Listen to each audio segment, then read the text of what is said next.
You and I were just talking how much we love rice. Exactly. And what we're trying to do with our kids is to get them off the carbs. Correct. Yeah. Eat correct, less rice.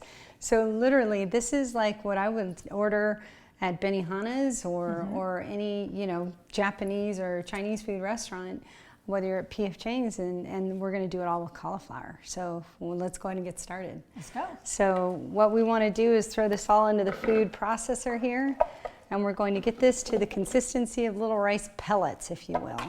So, and I'll throw some on the floor for the gods who need the floor cauliflower, and that's good. I think that's enough. Okay. So we'll go ahead and pulse this on.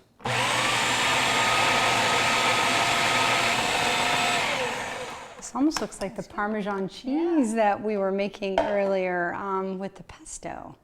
But I love this. It's definitely got the consistency, looks a little bit like rice.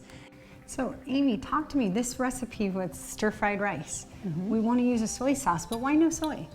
So with a lot of our kids, where we know they have issues with gluten and casein, soy is very similar in the way it's molecularly made up. So that with the gluten and casein, they break down into peptides that the body doesn't know how to process. Same thing happens with soy. So in this case, we really would caution not to do soy sauce for a recipe. So coconut aminos is a great substitute. And so we've got our cauliflower ready to go, our peas and carrots, green onion, salt and pepper, eggs, sesame oil. Now we're gonna head over to the stove. First part is to take our onions, and if you don't like green onions, this is great with sweet onions or even yellow onions chopped up. Then we're gonna take our cup of peas and carrots. And I always like to say we go together like peas and carrots. So we'll get this all sauteed into tender. There's the egg. So, if we can, we'll do a little salt and pepper to taste.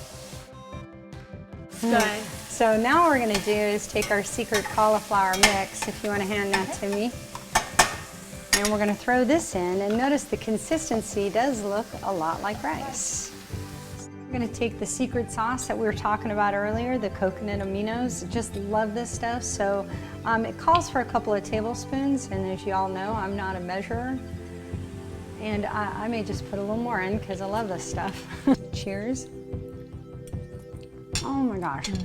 You would never know this is not rice. No. And we're hiding from our children all those carbs, and we're actually eating vegetables. Go figure. Hey, thanks for joining us again. Thank you, Autism Live, and we love seeing you here. We're all about healthy eating for our kids, and we appreciate you. If you have questions for Autism Live, hit autismlive@gmail.com. If you have questions for me and want to convert more recipes with me and Amy, that'd be great. We could do that again.